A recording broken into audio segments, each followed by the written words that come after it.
Let's talk about something that's happening here in Charlotte. So tonight, a very important meeting to discuss the past, but also the future of a staple here in Charlotte. I'm talking about the Excelsior Club, which was once a popular establishment near Beatties Ford Road. I mean, you're talking about a safe haven for the Black community, hosting political events and being a place for entertainment.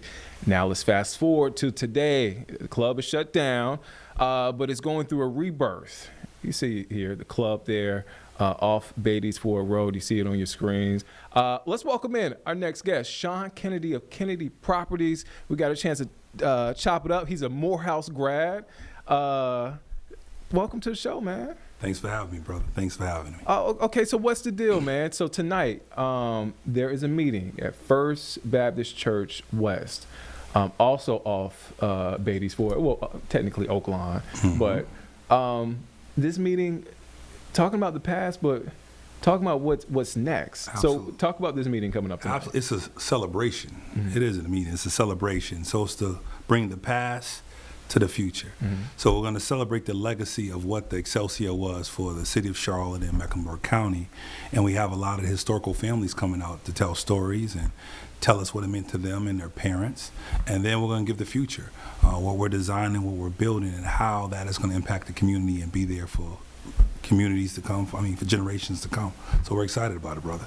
We're excited about it. I read, and correct me if I'm wrong, Q1 2028. That's when the doors were, because you're going to demolish the building, because that building, if you've been past it, it is, I was describing it to the ladies here, it's basically falling in on itself. Absolutely. Sad to say the building can't be preserved. Yeah. And it's not a building. Excelsior was actually a house that Jimmy McKee turned into a building. He put stucco on the side of a wooden house.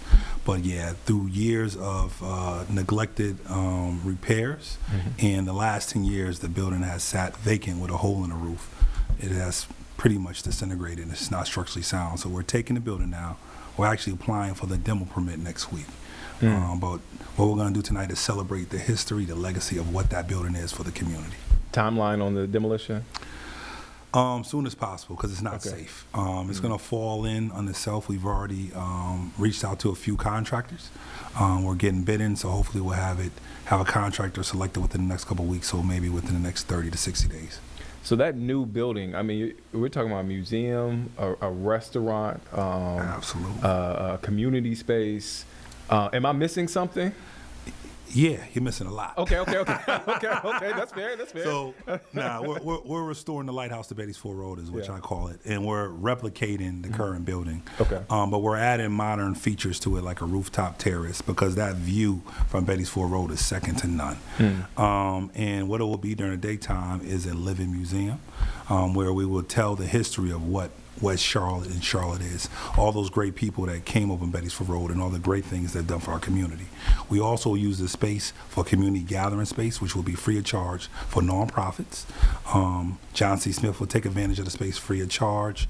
West Charlotte High School will take advantage of the place free of charge. And so many nonprofits in our corridor can use it free of charge for meetings and special events. In the evening, it will become the Excelsior. Believe it or not, there is nowhere on Beatties Ford Road, a major corridor of Charlotte, where you can sit down and eat after 5 p.m.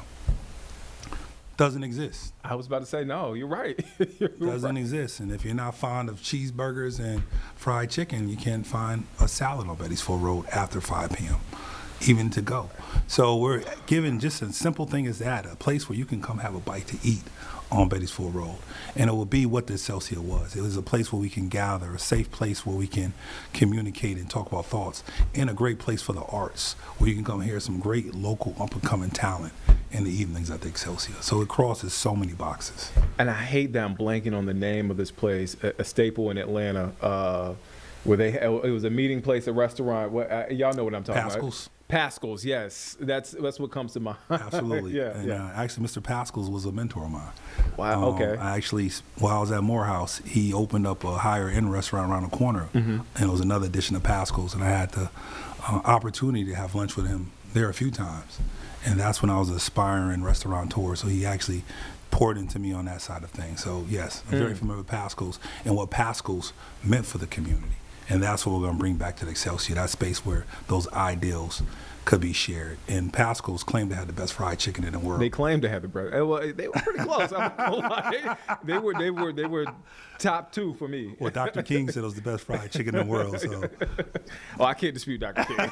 So they did the best fried chicken in Atlanta. Is the community emotionally prepared to knock down that building? I mean, the building, you can't preserve it. It is falling in on itself. But is the community emotionally prepared for this next chapter? Are you ever ready to get rid of a family member passing? And that's what Excelsior is, a family member. So, not prepared, but they understand. Yeah.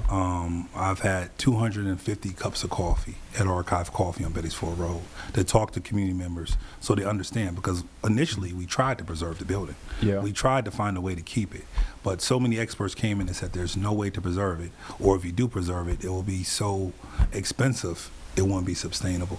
So again, they're not prepared, but they understand. And they're ready to see the future. It's time for us to look forward to the future, and that's what tonight is. These legacy families that are putting this event on, and they're putting it on for us at First Baptist West at 6:30 p.m. We're going to talk about what it was, the history, the energy, but we will keep the Excelsior going. And this is the best way to keep it going for future generations to experience the Excelsior. 2028 and beyond, how do you sustain, how do you make money? Who runs this Excelsior Club? Absolutely. So there will be a nonprofit development entity that will build the Excelsior, run by myself and my business partner. Okay. Once it is built, the daytime component will be run by the nonprofit. We'll have an executive director that will oversee the museum, will oversee the meetings, and all the things that happen during the daytime. In the evening, it will be a for-profit entity, which will be the restaurant component, which will be run by an entity controlled by myself. And that entity will oversee the food and everything else to make sure it's top notch in the evenings. And it will be sustainable because the way we're doing it and with the great support we have, that I don't see any other way why it can't be sustainable. The community will support it. We will be there for it. We built it where it's sustainable for us, the price going forward. Yeah. And I truly believe our community will come in there. So if you have any meetings or any dinners, any weddings, any bar mitzvahs, any birthdays, we would love to host them for you at the Excelsior. Oh man! And again, the meeting time is at 6:30, right? 6:30 for First Baptist West on Oak Lawn. Oh man! You said you had 250 cups of coffee at Archive. Yeah, I am currently addicted to coffee. So you, so let me triple that by the time this. I'm just saying, I'm preparing you. You probably already prepared, but yes. We got to order some more. Sharice, you here? We need some more coffee. Yes. Yes. Again, you don't want to miss this meeting. Again, a lot of history. I say meeting, but a celebration of history and looking forward to what's about to happen. It's a lot of exciting things happening in West Charlotte, man. A lot of pride in West Charlotte, man. We got a West Charlotte native. We'll talk about that later. We'll talk about that off here. But thank you for stopping by. Again, if you're interested in that meeting, stop by. It's at 6:30, First Baptist Church West on Oak Lawn, off of Beatty's Ford Road. Sean Kennedy here of Kennedy Properties, man. Come back, man. You got to come back. Yeah, update us. Yes, I definitely will. I'll definitely let you know. Because you got a lot going on outside of this. Yeah, we're doing our best to impact the community. So this is just one of the projects to impact our community. But, we touched on it earlier. We do a free camp at John C. Smith. Put a plug out for that. If you have any young men between the ages of 8 and 13, July 20th to the 24th, we do an absolutely free camp at John C. Smith. You can go to www.mec, like Mecklenburg County, investment.org and sign your child up for camp for free. There's no excuse. Sign up now. There's no excuse. It is free. Absolutely free. And we love free. Yes, we love free. And when they get there, we're going to pour into them. It is not a sports camp. It is an enrichment camp. So we're going to talk about our 4 E's. Enrollment, enlistment, employment, and I'm drawing a blank because I'm on the point. But we'll talk about careers in the military. We'll talk about how to get into a trade. We'll talk about getting into college. And we'll talk about just being a good person and serving your community. So that's what we do that week. And we do play sports. We have some fun. Yeah. But the goal is to get these young men on the path to do something great in life. So sign your boys up. We're almost full, but sign your boys up. And thank you, Mecklenburg County, for assisting with Impact Camp. Thank you for stopping in, and thank you for what you're doing in the community. Sean Kennedy here, and he'll be back, so don't worry, guys. He'll be back. He has a lot going on.